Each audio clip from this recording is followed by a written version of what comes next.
Peter knows who Jesus is. He has no idea what it means.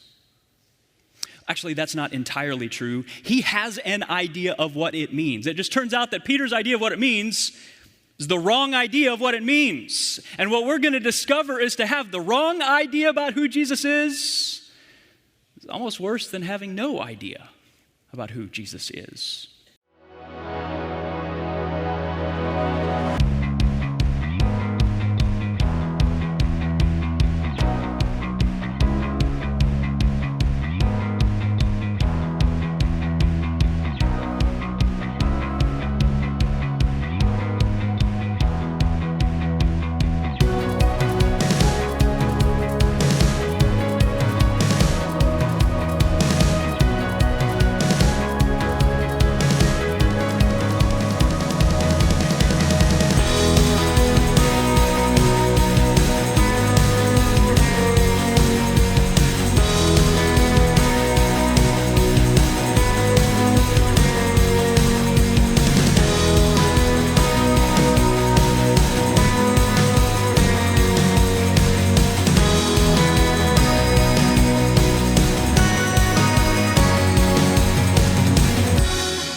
Hey, good to see you. If you got a Bible today, go ahead and grab it and meet me in Mark chapter 8. Mark chapter 8 is where we're going to be today. Mark chapter 8, this is part 3 of a 4-part series that we've called Follow, where really simply we're asking the question, what does it really look like to really follow Jesus? What does it really look like to really follow Jesus? And if you're just hopping into the series, don't feel bad if your first knee-jerk reaction in answering that question is some version of show up, shape up, and pay up.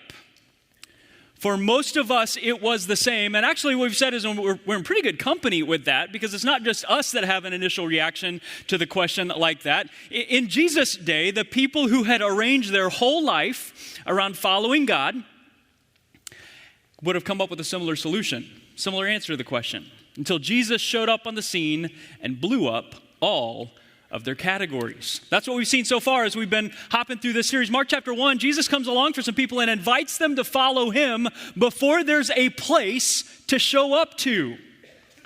Mark chapter 2, all of the shaped up people are on the outside of the room where Jesus is doing his very best work, while all of the out of shape people are invited to follow Jesus before they even have their shape together.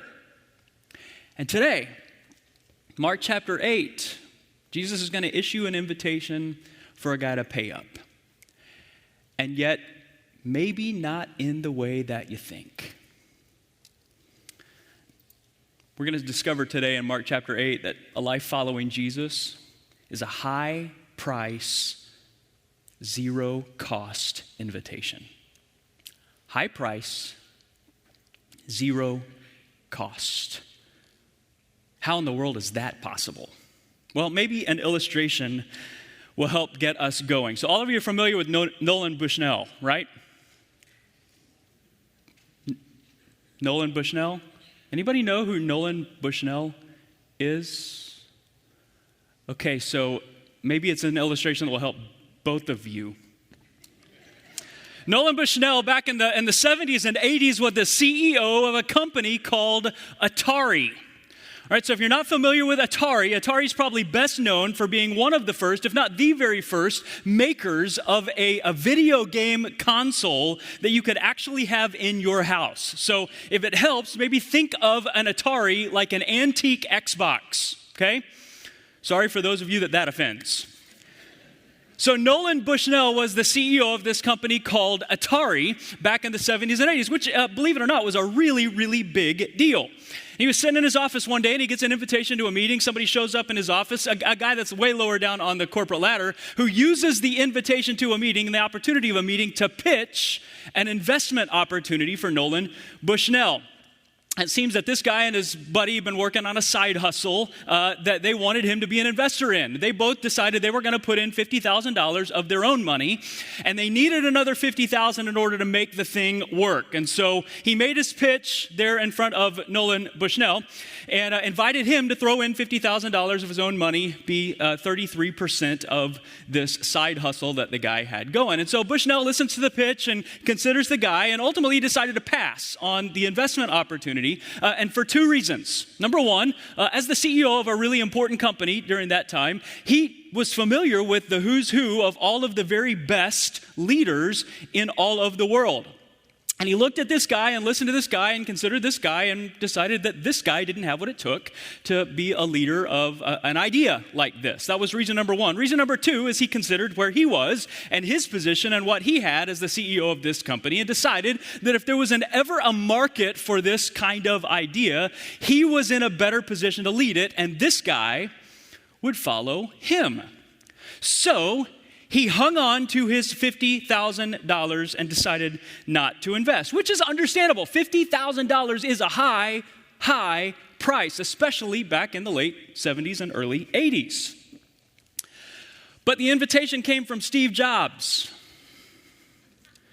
So, never heard of Nolan Bushnell? Anybody heard of Steve Jobs? Yeah, because the little side hustle he was working on is today worth $2.5 trillion. The price of buying in was a really big number. The cost of saying no is almost infinitely higher. And for the guys who bought in with their $50,000, well, it's sort of hard to talk about that as a cost at all, isn't it? Okay, that brings us to Mark chapter 8 today. The followers that we've met along the way are still following, and their celebrity status is growing, and Jesus asks them a question, verse 27. Who do people say that I am? And they replied, some say John the Baptist, others say Elijah, still others, one of the prophets. So they're just going through their catalog of the who's who of all of the great religious leaders that they know or are familiar with or have read from all of history. What about you? Jesus asked. Who do you say I am? Peter answered, you're the Messiah. Jesus warned them not to tell anyone. Which is a weird thing for Jesus to say, isn't it? Like, isn't telling people kind of the point of following? At least so far as we've seen, Mark chapter 1, followers fish, don't they? Last week, following Jesus, take your next step towards him from wherever you are and invite your friends to meet him too. And yet here, Peter aces the pop quiz. He says, Jesus, you're the king we've been waiting for. And Jesus says, shh. Why? Well, look, and if we zoomed out on these chapters, you would see it crystal clear, as plain as day. Peter knows who Jesus is. He has no idea what it means. Actually, that's not entirely true. He has an idea of what it means. It just turns out that Peter's idea of what it means is the wrong idea of what it means. And what we're going to discover is to have the wrong idea about who Jesus is almost worse than having no idea about who Jesus is. Jesus wants Peter to know that Jesus is not cut from the same cloth as all of the other leaders that he knows. His kingdom is not going to come the way that kingdoms come. And Mark tells us Peter decides to pull Jesus aside and correct his thinking. And before you get too judgy, we do the same thing. Peter pulls Jesus aside and says, hey, Jesus, like all this death and dying talk, you're sort of being a wet blanket, man. I mean, maybe you didn't understand what I was saying about our polling numbers, but it's going really good. And if you just look around, look at us. You built a great team here.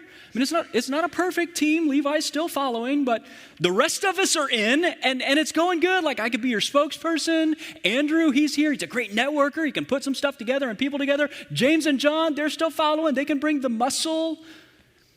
Like, stop talking about dying, Jesus. It's crazy talk. Not only is it not poll well, it's not believable. You command the wind and the waves not to kill you, and they don't. You're going to be fine, Jesus. Just trust me. Trust us. Follow our plan, and we'll make something out of you and your plan. Notice what Jesus says, verse 33. Get behind me, Satan. You don't have in mind the concerns of God, but merely human concerns. Peter had an agenda. He thought that Jesus was going to give him exactly what he wanted on the path he was already walking. Jesus was Peter's accomplice for Peter's agenda in Peter's world. And when Peter discovered that Jesus wasn't going to follow his plan along his path, he rebukes Jesus for it. But Jesus says, this is not going to work. Like, Peter, think about this. If you only ever follow me as long as I follow you, your whole life is going to go in circles. And I want better for you than that.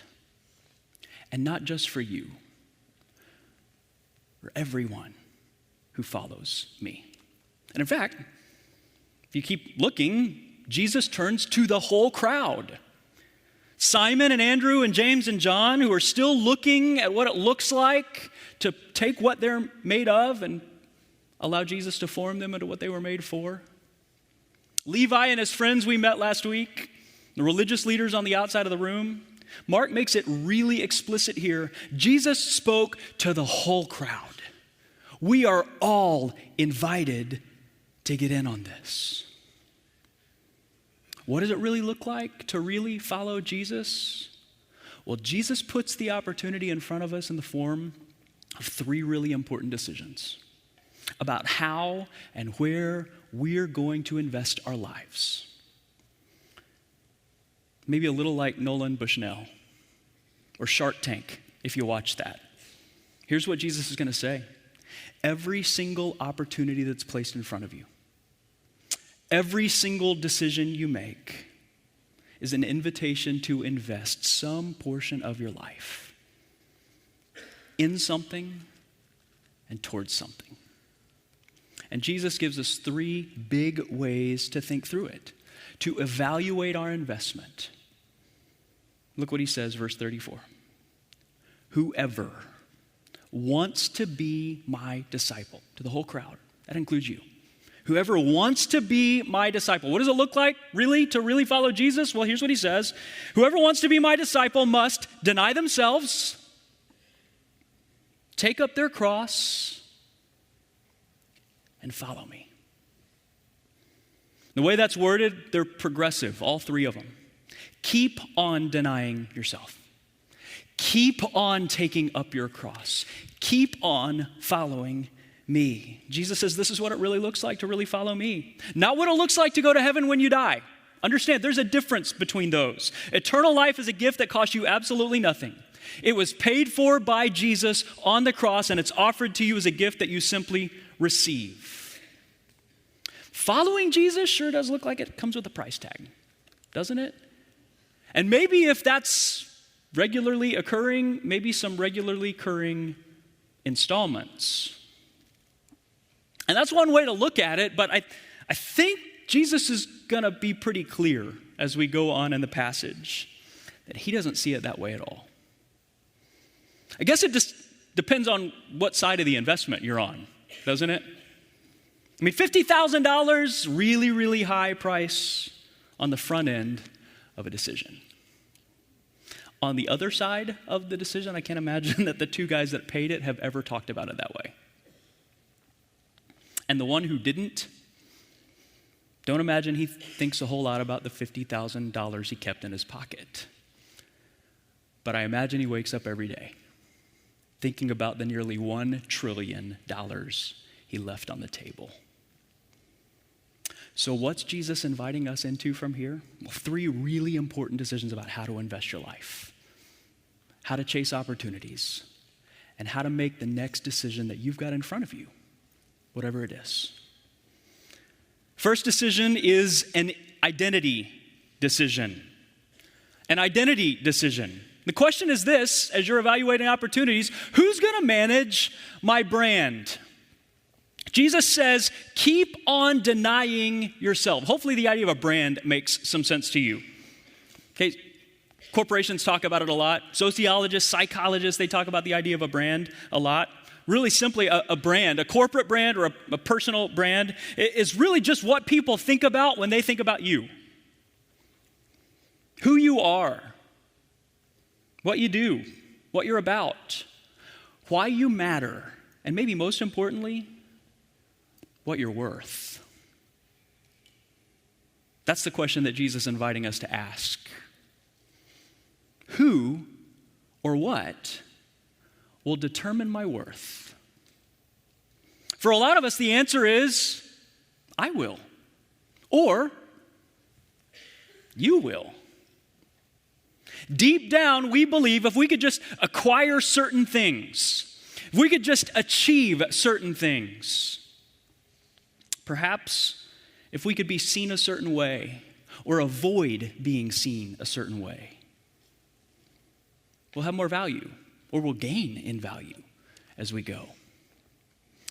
And sometimes we measure our value in dollars and cents. Sometimes we measure it in likes and follows. Sometimes we measure it in influence and status. So we chase the perfect body. We chase being seen with the right people, the right time, and the right places. We chase climbing the corporate ladder, being a high performer at work, raising high-performing children. We're on all-star teams, dean's lists. We have a family. We have experiences. So that when the pictures hit Instagram, the world can't help but like us and see our value and our worth.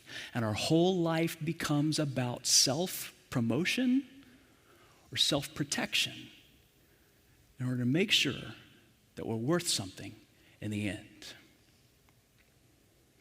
Jesus invites us to deny ourselves, which, and this is important, doesn't simply mean to change audiences. What he's not just saying here is instead of trying to make myself valuable to you or to me, I'm going to perform, I'm going to behave, I'm going to achieve to make sure that I'm valuable to God in the end. So instead of climbing the corporate ladder, I'm going to climb the church leadership ladder. Instead of trying to be seen with other people, I'm going to try to be seen with church people. And make sure that my high-performing kids are high-performing church kids who keep all the rules in all the right places. I'm going to choose different Instagram filters to make sure that God thinks that I'm worth more valuable at the end of the day. The word deny can also be translated disown.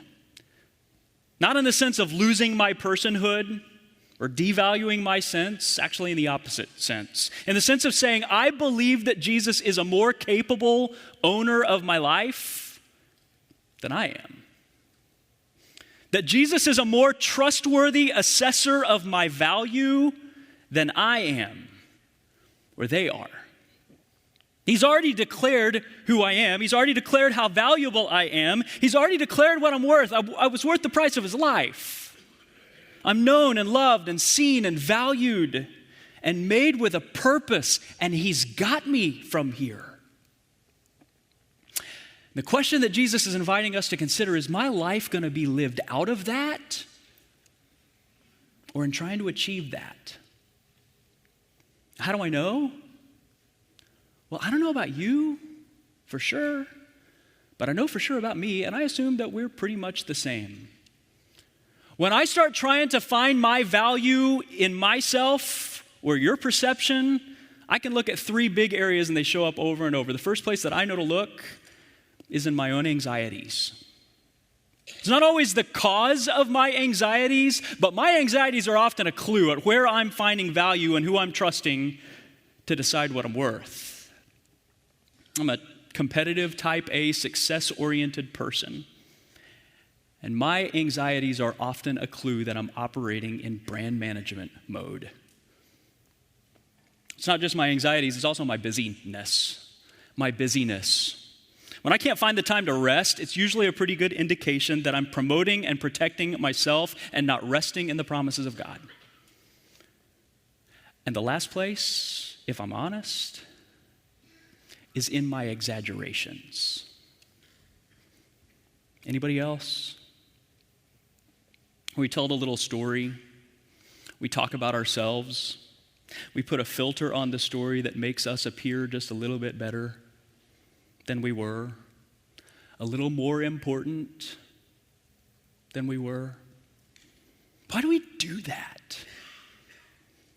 Well, Jesus says all throughout your life, you're going to have opportunities, you're going to have invitations to answer the question, whose valuation do I value the most?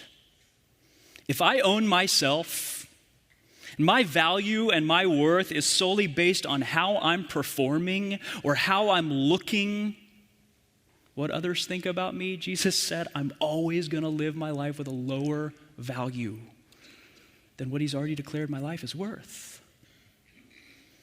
So that's decision number one. What does it really look like to really follow Jesus? Keep on denying yourself. Hand over ownership. Let him set the value. And then live in light of what he says is true.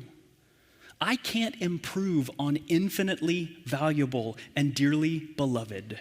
So why would I cheapen myself by living like I can?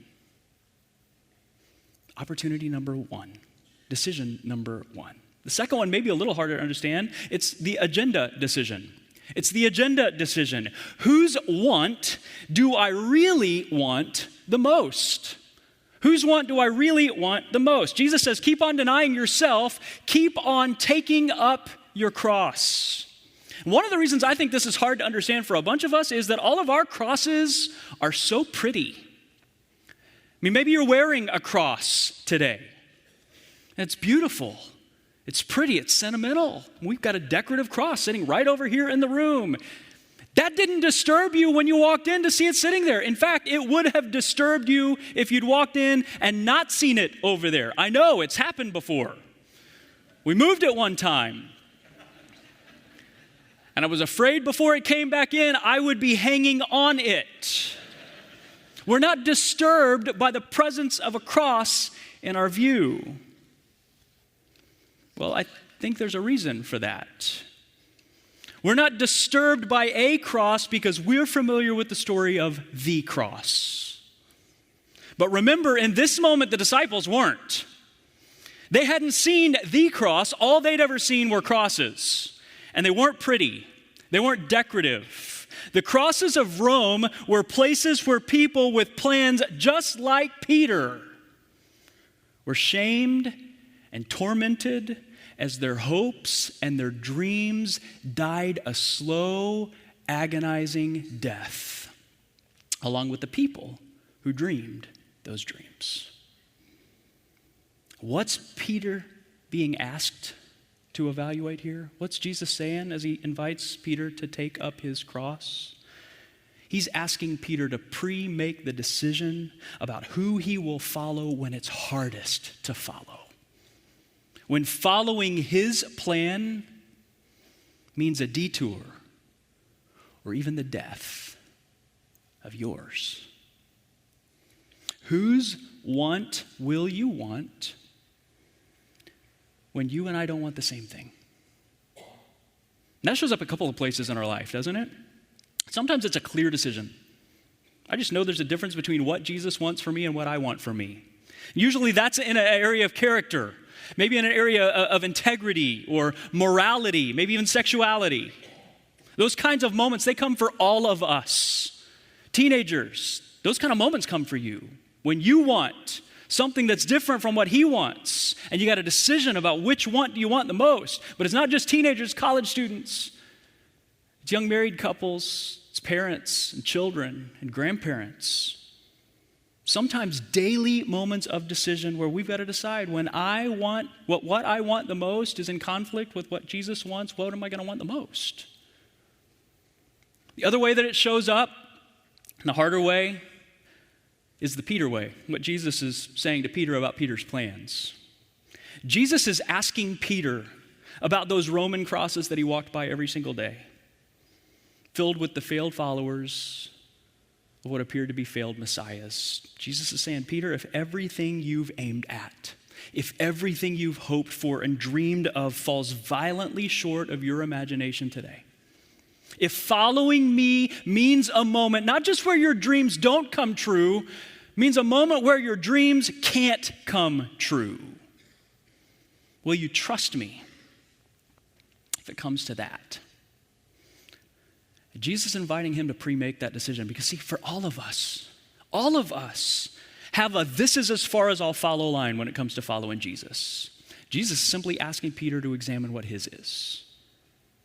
He's inviting us to ask what ours is. I'll follow Jesus as long as it's comfortable for me, as long as it doesn't conflict with my finances, as long as it doesn't interfere with my financial goals, my popularity, my preferences, my desires, my politics. Whatever it is, Jesus invites those who are listening to know what it is and to push the line as far as it can possibly go and to pre-decide that Jesus will be better than even their worst case scenario. And that's a decision for Peter and the crowd there that day, and it's a decision for us too. But don't miss this. Our decision has more data than Peter's did in that day. And how much more for us when we take up a cross on this side of the cross, where we look back at Peter's story and Peter's decision, and we realize that Jesus showed Peter that his worst case scenario was the doorway to his greatest hope. The thing that Peter longed for the most was found on the other side of the thing that he's trying to talk Jesus out of right here. The thing he's trying to make sure that Jesus never does. And in light of that, when what you want is in conflict with what it's clear that he wants or appears that he wants, how could you ever want anything other than what he wants? When you see how he walks an agenda for your life, deny yourself, take up your cross, and then the last question is the destiny decision. The destiny decision. What story will I want to tell in 100 million years? What story will I want to tell in 100 million years? Remember, Peter's identity and agenda are wrapped up in the here and now. Who can Jesus help me become today? What agenda can Jesus help me achieve right now? Jesus called them merely human concerns. But Jesus is inviting the crowd and all of us to ask an even bigger question. Look how Jesus goes on, verse 36. For whoever wants to save their life will lose it. But whoever loses their life for me and for the gospel will save it. What good is it for someone to gain the whole world and forfeit their soul? Or what can anyone give in exchange for their soul? He's inviting us into an investment decision, isn't he? He says, who wants to save their life? What's the answer to that question? I do.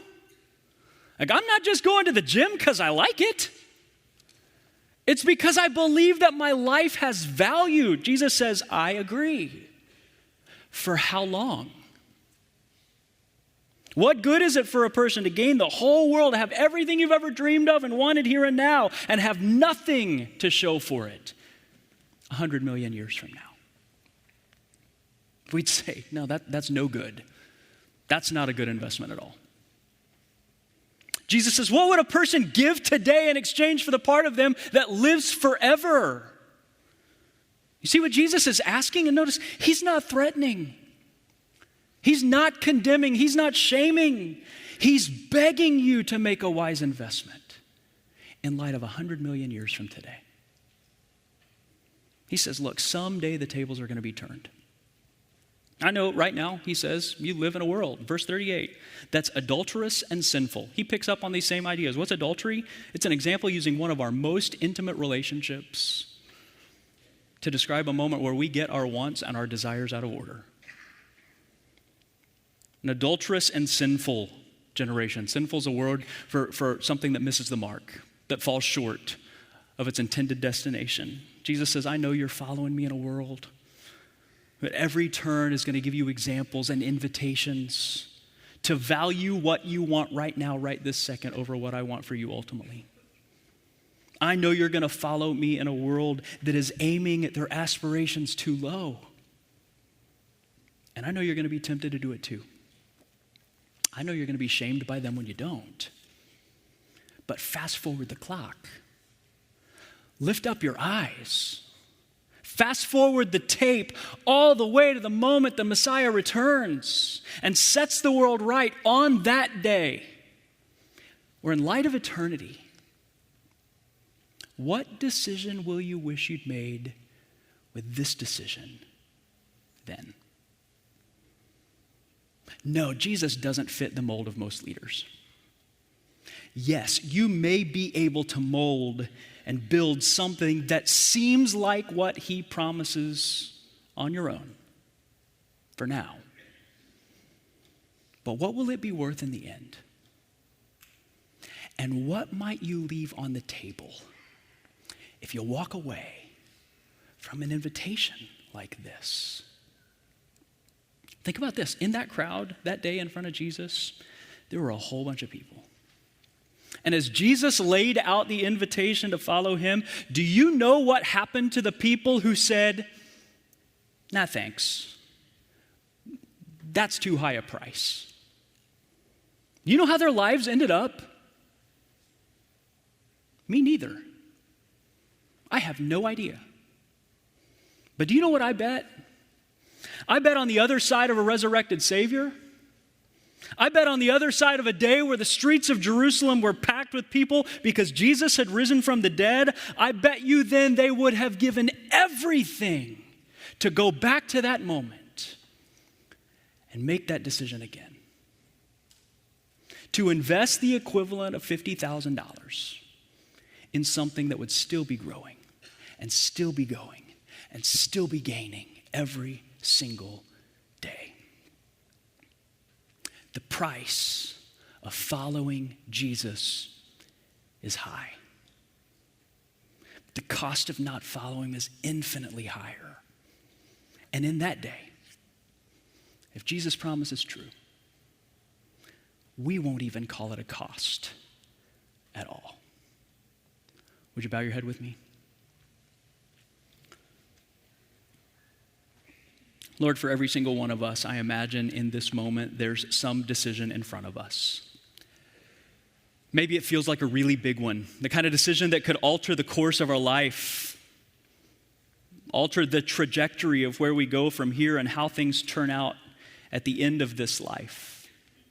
For some of us, it doesn't feel like a big decision at all, just another decision in another day.